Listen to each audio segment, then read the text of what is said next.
नमस्कार, लोकसभा टीवी में आपका स्वागत है। मैं हूं प्रियंका। आइए शुरू करते हैं खबरों का सिलसिला, मगर उससे पहले सुर्खियों पर एक नजर।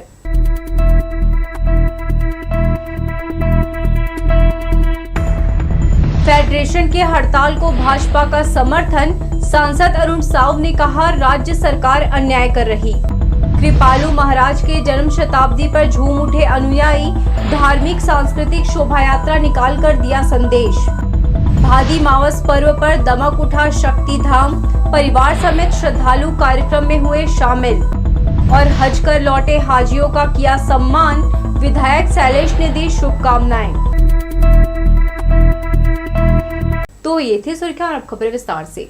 सांसद अरुण साव का आरोप है कि प्रदेश की भूपेश सरकार अपने अधिकारी कर्मचारियों के साथ अन्याय कर रही है। सप्ताह से सरकारी महकमा आंदोलन कर रहा है। महंगाई भत्ता और गृह भाड़ा बढ़ाने की मांग की जा रही है।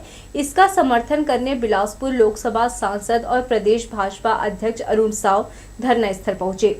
उन्होंने कहा, उनकी पार्टी सरकारी अधिकारी कर्मचारी फेडरेशन के साथ है। केंद्र के समान महंगाई भत्ता उनका अधिकार है, सरकार को इसे देना चाहिए। सांसद के साथ बेलतरा विधायक रजनीश सिंह, पूर्व महापौर किशोर राय और जिला भाजपा अध्यक्ष रामदेव कुमावत पहुंचे थे। केंद्र सरकार जब भी अपने अधिकारियों कर्मचारियों को महंगाई भत्ता प्रदान करती है, देती है, राज्य सरकारें, सभी राज्य सरकारें उसी तारीख से उतना ही महंगाई भत्ता देते रहे हैं और अधिकांश राज्यों ने दे भी दिया है इस बार भी। लेकिन छत्तीसगढ़ सरकार छत्तीसगढ़ के अधिकारियों और कर्मचारियों के साथ अन्याय कर रही है। केंद्र के समान महंगाई भत्ता देने से आनाकानी कर रही है और उसी के विरुद्ध ये अधिकारियों के कर्मचारी फेडरेशन का ये आंदोलन है। भारतीय जनता पार्टी पूरी तरह से उनके इस मांगों के समर्थन करती है। छत्तीसगढ़ अधिकारी कर्मचारी फेडरेशन के हड़ताल को 7 दिन पूरे हो गए। जानकार बताते हैं कि पूरे देश में महंगाई दर एक समान लागू है। इसमें कोई सरकार फर्क नहीं कर सकती। प्रदेश के कर्मचारियों की मांग जायज है। फेडरेशन ने रविवार को हड़ताल का हफ्ता पूरा किया। इस दौरान उसने शासन से गतिरोध दूर करने हर संभव प्रयास किया है। केंद्र के समान महंगाई भत्ता और 7वें वेतनमान पर आधारित गृह भाड़ा भत्ता देने की मांग की जा रही है। इस मौके पर कई सेवानिवृत्त अधिकारी कर्मचारी समर्थन में आए हैं। उनका कहना है, पूरे देश में महंगाई दर समान रूप से लागू होता है, इसलिए कोई राज्य सरकार अपने कर्मचारियों को उस महंगाई दर से कम नहीं दे सकती। इसके तहत एचआरए भी मिलना कर्मचारियों का अधिकार है। आज 34% महंगाई भत्ता केंद्र सरकार अपने कर्मचारियों को दी रही है। राज्य सरकार पहले 22 देती थी, अभी 6 बढ़ाई 28 की। लेकिन कर्मचारियों का जो मकान भत्ता है ये 6वें वेतनमान के आधार पर है। तो आज जो मकान भत्ता वो दे रहा है उस पर आप एक झोपड़ी भी शहर के बाहर नहीं किराए पर ले सकते। ये दोनों न्यायिक अधिकार हैं कर्मचारियों के और सरकार को इसलिए देने के लिए बाध्य होना पड़ेगा क्योंकि सहनशीलता की एक सीमा होती है। जब परिवार का पालन पोषण करना मुश्किल हो जाता है तब ही कामगार जो है वो आंदोलन पर और लड़ाई के लिए उतारू होता है। नहीं तो परिवार छोड़ के, नौकरी छोड़ के आंदोलन के लिए कौन आना चाहेगा। बताया जा रहा है, मौजूदा कांग्रेस सरकार अपने कर्मचारियों की मांग पूरा करने के मूड में तो है, लेकिन इसमें वो समय लगा रही है क्योंकि उसे अंदेशा है अगर जल्दबाजी की गई तो अन्य मांगे पूरा कराने दूसरा आंदोलन खड़ा हो सकता है। फिलहाल फेडरेशन धैर्यपूर्वक आंदोलन कर रहा है। कैमरामैन सतीश साहू के साथ दिलीप जगवानी, लोकसभा टीवी, बिलासपुर। हेमगिर में इंटरलॉकिंग कार्य के चलते ट्रेनों के रद्द रहने की अंतिम तिथि 29 अगस्त है। इस लिहाज से यात्रियों को एक दिन और परेशानियों का सामना करना पड़ेगा। सब ठीक रहा तो 30 अगस्त से सभी ट्रेनें पटरी पर दौड़ेंगी। उम्मीद की जा रही है रिजर्वेशन से रेलवे विभाग को अच्छी आय हो सकती है। रिजर्वेशन कराने वालों की संख्या लगातार बढ़ रही है। इसे देखते हुए ट्रेनों के रद्द करने की अवधि रेलवे प्रबंधन नहीं बढ़ाएगा। वैसे भी त्योहारी सीजन है, इस स्थिति में ट्रेनों की संख्या घटाना प्रबंधन को भारी पड़ सकता है। ब्रज गोपिका सेवा मिशन स्वामी जगतगुरु कृपालु महाराज का जन्म शताब्दी वर्ष मना रहा है। इस अवसर पर रविवार को भव्य शोभा यात्रा निकाली गई। छत्तीसगढ़ लोक नृत्य संगीत से सजी शोभा यात्रा ने लोगों का मन मोह लिया। वृंदावन के जगतगुरु कृपालु महाराज के जन्म शताब्दी वर्ष की खुशियां मनाई जा रही है। नगर में उनके अनुयायियों ने भव्य शोभा यात्रा का आयोजन किया। छत्तीसगढ़ी लोक नृत्य कर्मा सुआ पंथी दल से सजी शोभा यात्रा ने सभी का मन मोह लिया।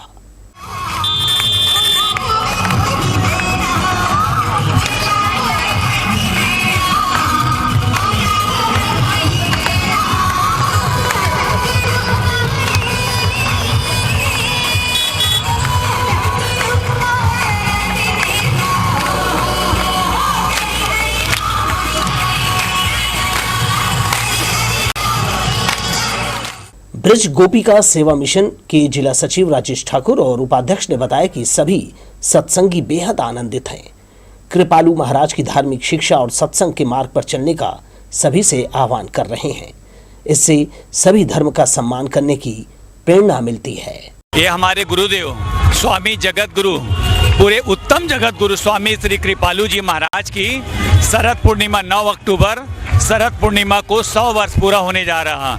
उनके जन्मोत्सव को उसी उपलक्ष्य में हम लोग ये शोभा यात्रा निकाले हैं। उनके अनुयायियों के द्वारा समय समय पर हमारे यहाँ श्री राम मंदिर में कार्यक्रम होता है और उसमें वो सिखाया जाता है कि हमको कैसे राधा कृष्ण की भक्ति करना है, निष्काम भक्ति करना है। हम लोग संदेश ये देना चाहते हैं कि सभी धर्मों को हमारे कृपालु जी हमारा समान दृष्टि से देखे हैं और हमको सभी को समान दृष्टि अपनाना है और भक्ति मार्ग में हमको सभी को आगे कैसे बढ़ना है वो हमारे महाराज जी इस द्वारा सिखाया जाता है। शोभा यात्रा के माध्यम से नगरवासियों को सत्संग करने और इसके आनंद का रसपान करने प्रेरित किया। इस मौके पर सत्संगी कृपालु महाराज के जन्म शताब्दी अवसर पर आयोजित कार्यक्रम में नृत्य करते झूम उठे। कैमरामैन सतीश साहू के साथ दिलीप जगवानी, लोकसभा टीवी, बिलासपुर। वृंदावन धाम के भागवत वेदाचार्य विनयकांत त्रिपाठी का नगर आगमन हुआ है। वे यहाँ तिफरा के झूलेलाल मंगल भवन में भागवत महापुराण कथा का भक्तों को रसपान कराएंगे। प्रेस कॉन्फ्रेंस के दौरान उन्होंने बताया कि इस दौर में धार्मिक आयोजन बढ़ गए हैं। पंचांग गणना में तालमेल की कमी और नक्षत्रों की संख्या के आधार पर की जाने वाली व्यवस्था से कई बार कोई पर्व त्योहार 2 दिन मनाया जाता है। श्रीमद् भागवत महापुराण कथा का आयोजन 29 अगस्त से 5 सितंबर तक चलेगा। 27 नक्षत्र होते हैं, दिन होते हैं 30 और कोई महीना 31 का भी होता है। अब 27 को 30 दिन में अगर करना है तो नक्षत्रों को कम तो करना पड़ेगा। जब नक्षत्र कम होंगे, जैसे 12 महीने हैं और अगला जो साल आने वाला है अधिक मास पड़ रहा है तो 13वां महीना होगा कि नहीं? एक महीना कहाँ से एडजस्ट तो करना पड़ेगा। जो नियम है जो बने हुए हैं वो सब तिथियों को घटा बढ़ा करके घटी पल बढ़ा करके एक महीने का जो अपन को एडजस्ट करना पड़ता है, ऐसे ही 30 दिनों को करना पड़ता है। बस ये अपना अपना मत। करंट के चपेट में आकर एक परिवार का चिराग बुझ गया। 15 वर्षीय पुत्र सागर की मौत की खबर पाकर मां कौशल्या बिलख कर रोने लगी। इसे देख सिम्स में मौजूद लोगों का दिल पसीज उठा। अपने बच्चे को पुकारती इस महिला की चीख से सिम्स का कोना कोना दहल उठा। जिसने भी इस मां की पुकार सुनी वो दौड़ता हुआ इसे देखने पहुंच गया। मृत्यु कटु सत्य है, मौत का वक्त कोई नहीं बता सकता।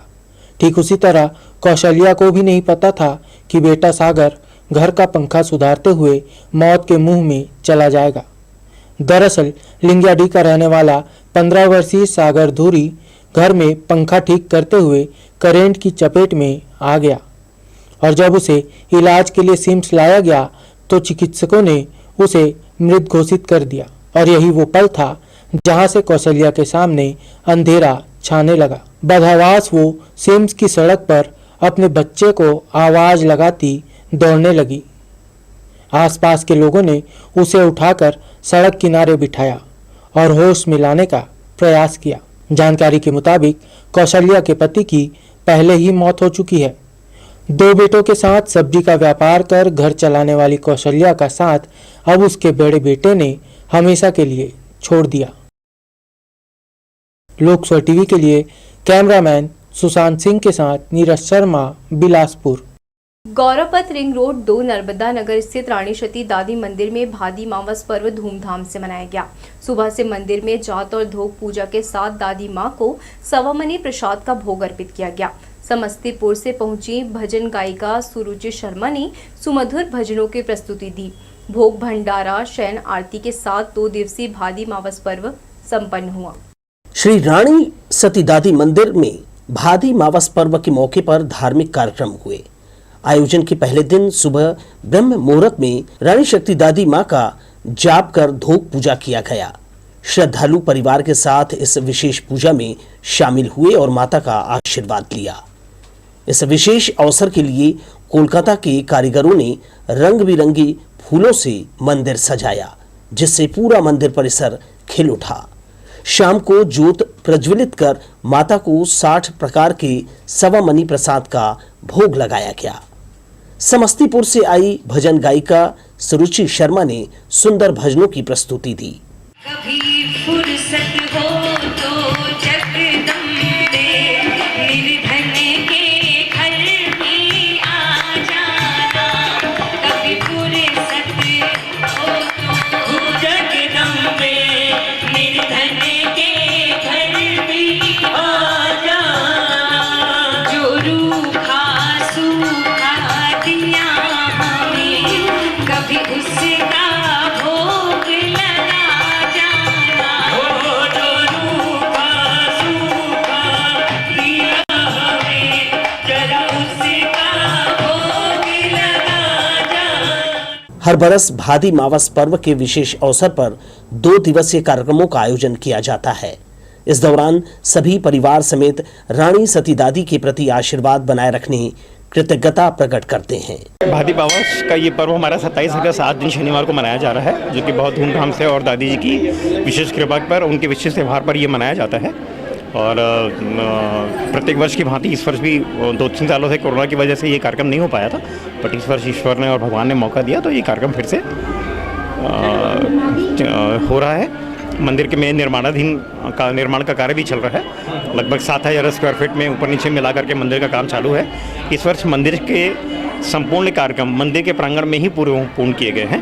और दादी जी जहां हमारी बैठी हुई हैं, दादी जी के ठीक पीछे में हमारा ये नया निर्माण हुआ है। मंगल पाठ का कार्यक्रम था, काफ़ी उत्साहित थे।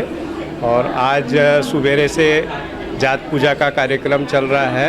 अभी 8 बजे से भजन का कार्यक्रम है और बहुत अच्छे रूप से काम चल रहा है। आज सवेरे 5 बजे मंदिर का सुबह चालू हुई थी, जब से लगातार धार्मिक ज्योत पूजा चल रही है। शाम को 7 बजे से सवामनी का प्रसाद चल रहा है। 65 सवामनी का प्रसाद लगा है।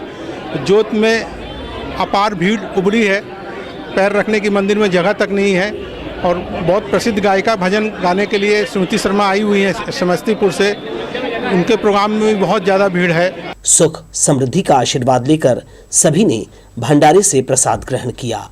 रात 12 बजे सयान आरती के साथ भादी मावस पर्व के कार्यक्रमों की समाप्ति की गई। कैमरामैन प्रदीप भोई के साथ दिलीप जगवानी, लोक सौ टीवी, बिलासपुर। लाल बहादुर शास्त्री स्कूल मैदान में पोला त्योहार पर आदर्श युवा मंच ने बैल साज सज्जा और बैल दौड़ का आयोजन किया। इस मौके पर पशुपालक किसानों का सम्मान किया गया। बैलों की पूजा कर परंपरागत आयोजन का शुभारंभ किया गया। बैलों की दौड़ देखने मैदान में लोगों की भीड़ जुटी थी। इस स्पर्धा में प्रथम स्थान नर्मदा साहू, दूसरा परदेशी मरकाम और तीसरे स्थान पर रहे अशोक साहू को मंच ने पुरस्कृत किया। छत्तीसगढ़ पर्यटन मंडल के अध्यक्ष अटल श्रीवास्तव, जिला पंचायत अध्यक्ष अरुण सिंह चौहान, कोऑपरेटिव बैंक के अध्यक्ष प्रमोद नायक ने पुरस्कार देकर सम्मानित किया। पोला त्यौहार वर्षों पुरानी हमारी परंपरा है, जो लुप्त प्राय हो रही थी। जिसे 2000 में जब छत्तीसगढ़ राज्य बना तो हमने इस प्रतियोगिता को चालू किया। और पोला किसानों के छत्तीसगढ़ का सबसे बड़ा त्यौहार है। परंपरा का निर्वाह करने के लिए एक छोटा सा आयोजन होता है, सांस्कृतिक कार्यक्रम भी होता है। किसान भाई उसमें आते हैं, हमारे अतिथि आते हैं, अपनी सहभागिता निभाते हैं। निश्चित रूप से आयोजन आने वाले जो हमारी जो नौजवान पीढ़ी है या जो आने वाले हमारे बच्चे हैं, उनको एक ये होगा कि आने वाले समय में इस बात को जान सकेंगे कि पहले को क्या महत्व था हमारे जीवन में। रेलवे अक्सर यात्रियों की सुविधा की अनदेखी करता है। तीज पर्व और उसके बाद गणेश उत्सव प्रारंभ हो रहा है। ऐसे समय में अलग अलग दिशा की 61 ट्रेनों की सुविधा यात्रियों को नहीं मिल पा रही है। ठीक त्योहारी सीजन में यात्रियों को परेशानी का सामना करना पड़ रहा है। रविवार को बिलासपुर स्टेशन में ट्रेन का इंतजार करते यात्री दिखाई दिए। कई ट्रेनें निर्धारित समय से घंटों विलंब से यहां पहुंच रही हैं। बढ़ेंगे आगे के समाचारों में, मगर उससे पहले सुर्खियों पर एक नजर।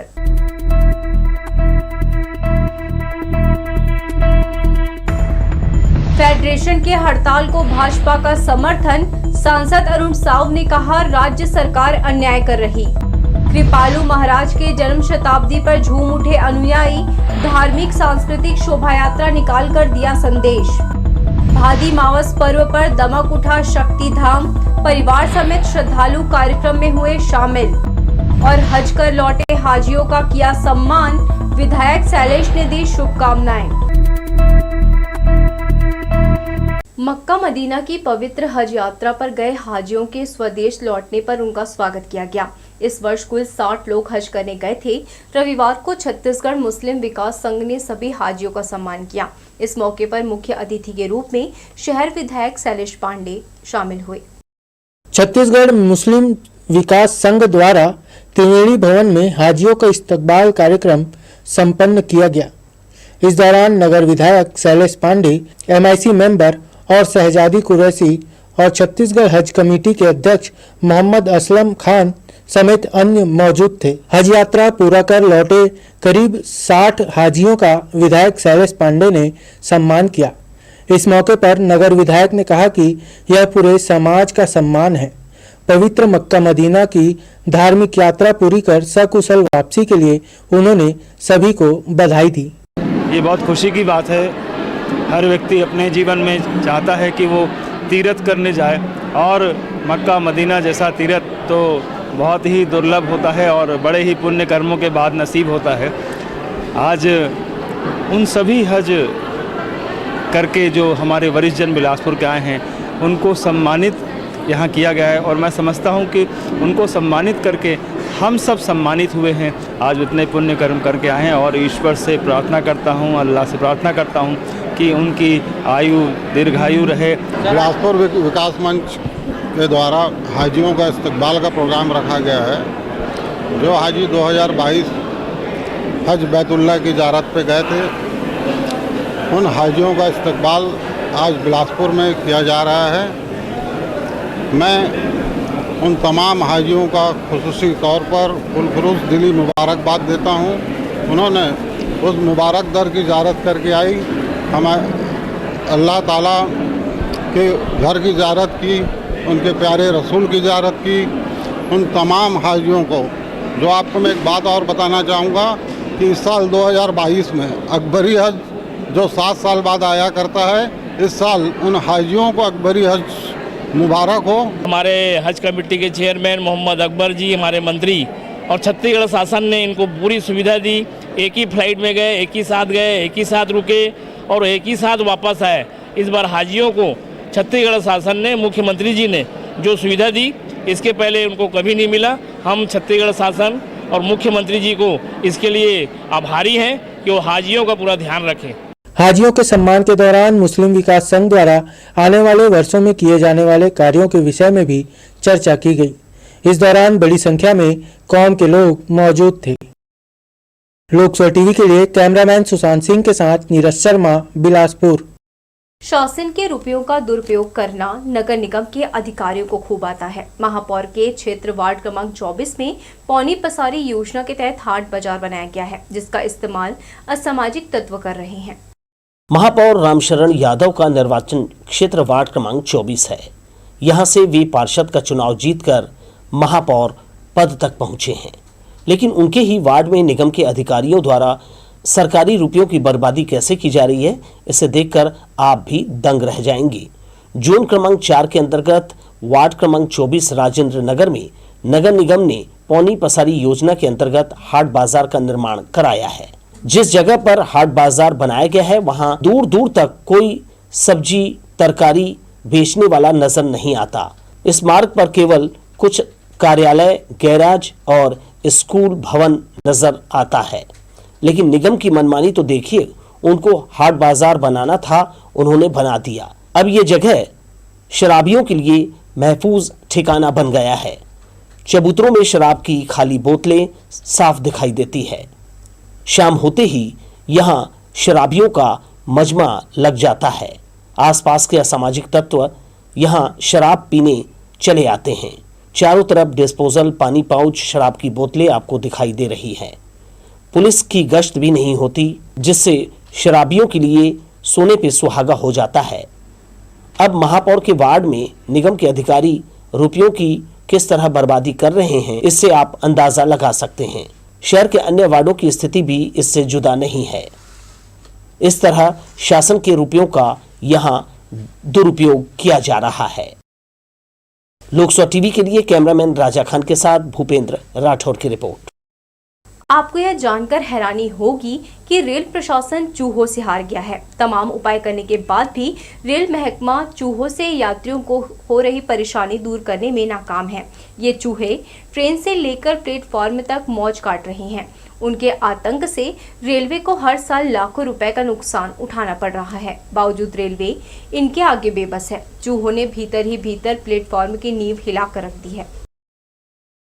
जिला पंचायत कार्यालय की मनरेगा शाखा में अचानक आग लग गई, जिससे यहां रखे कंप्यूटर समेत दस्तावेज पूरी तरह जल गए। इस आगजनी में क्या नुकसान हुआ है, इसकी जांच रविवार को की गई। यह दूसरी बार है जब जिला पंचायत के मनरेगा सेल में आग लगी है।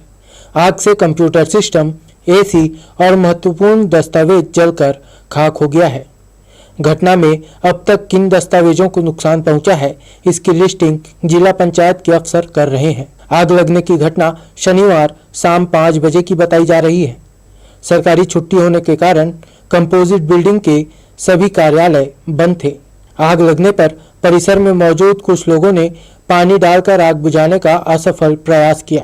इस बीच फायर ब्रिगेड को फोन कर जानकारी दी गई, जिसके बाद दमकल कर्मियों ने आग पर काबू पाया। अगले दिन जिला पंचायत अध्यक्ष अरुण सिंह चौहान के साथ अधिकारियों की मौजूदगी में एडीएम और अन्य अधिकारी यहां जांच के लिए पहुंचे। जांच में आग लगने का कारण उन्होंने शॉर्ट सर्किट पाया। वहीं अधिकारियों की टीम कौन कौन से दस्तावेज जले हैं, इसकी जानकारी जुटा रही है। जो एक कैबिन था वहाँ का, और उसके अगल बगल जो पानी से बुझाने के कारण जो कुछ नुकसान हुआ है, बाकी बहुत ज़्यादा पेपर का नुकसान नहीं है, और बाकी तो जलने से थोड़ा बहुत नुकसान तो होता ही है। ये अब सभी अधिकारी अभी जांच करके गए हैं। उन लोगों ने कहा है कि इसकी वीडियोग्राफी करके और सभी फाइल वगैरह व्यवस्थित करने का प्रयास करें, जगह बदल करके। तो अभी वर्तमान में सभा कक्ष में सभी उसको रखा करके और उसको व्यवस्थित किया जाएगा। सभी फाइल का कौन सा फाइल जला है, क्या है, इसका आकलन करेंगे। विभाग वाले सब लगे हुए हैं। आगजनी से मनरेगा शाखा के बचे दस्तावेज सुरक्षित किया जा रहा है। इसके साथ ही मनरेगा शाखा को अस्थायी रूप से सभा कक्ष में शिफ्ट किया जा रहा है। आपको बता दें कि जिला पंचायत में 24 मई 2019 को भी तत्कालीन सीईओ रितेश अग्रवाल के चेंबर में आग लगी थी। उस वक्त भी आग लगने की वजह शॉर्ट सर्किट ही थी। फिलहाल सभी बिंदुओं पर जांच की जा रही है। लोकसभा टीवी के लिए कैमरामैन राजा खान प्रदीप भोई के साथ भूपेंद्र सिंह राठौर की रिपोर्ट। उद्घाटन के बाद से तारामंडल लोगों के लिए खोला नहीं गया है। इसकी देखरेख और संचालन के लिए ठेका लेने कोई तैयार नहीं है। पार्किंग और इसके आसपास शराबियों का मजमा लगा रहता है। तारामंडल की देखरेख करना बेहद जरूरी है। जरा सी लापरवाही बरतने पर इसका हश्र बुरा होगा। इसके बाद लोग इसका आनंद नहीं ले सकेंगे। यदि नगर निगम संचालन करता है और कुछ कमियां रह जाती हैं तो करोड़ों रुपए के तारामंडल का कोई भी मतलब नहीं होगा। निगम इसका ठेका करने की बात जरूर कह रहा है, लेकिन इसका ठेका कब होगा ये किसी को जानकारी नहीं है। देखरेख के अभाव में अब तारामंडल बदहाल होने लगा है। पार्किंग एरिया तो इन दिनों असामाजिक तत्वों का नया ठिकाना बन गया है। शाम होते ही यहाँ शराबियों का जमावड़ा लगा रहता है। यहाँ चारों तरफ शराब की खाली बोतलें, डिस्पोजल और पानी पाउच बिखरा है, लेकिन इसकी साफ सफाई तक करने वाला कोई नहीं है। इसके अलावा प्रेमी जोड़ों से यहाँ की सड़कें हर समय गुलजार रहती हैं। इस तरफ पुलिस की पेट्रोलिंग भी नहीं होती, जिसके चलते यहाँ असामाजिक तत्वों का जमावड़ा दिन ब दिन बढ़ता ही जा रहा है। यदि यहाँ की स्थिति यही रही तो यहाँ हादसे को निमंत्रण देने का काम अधिकारी कर रहे हैं। लोकसभा टीवी के लिए कैमरामैन राजा खान के साथ भूपेंद्र सिंह राठौर की रिपोर्ट। शनिवार को एनएमसी ने पत्र भेजकर सिम्स प्रबंधन को मेडिसिन की 8 पीजी सीटों की मान्यता प्रदान कर दी। बीते कुछ सालों से सिम्स में नेशनल मेडिकल काउंसिल से इसकी मांग की जा रही थी।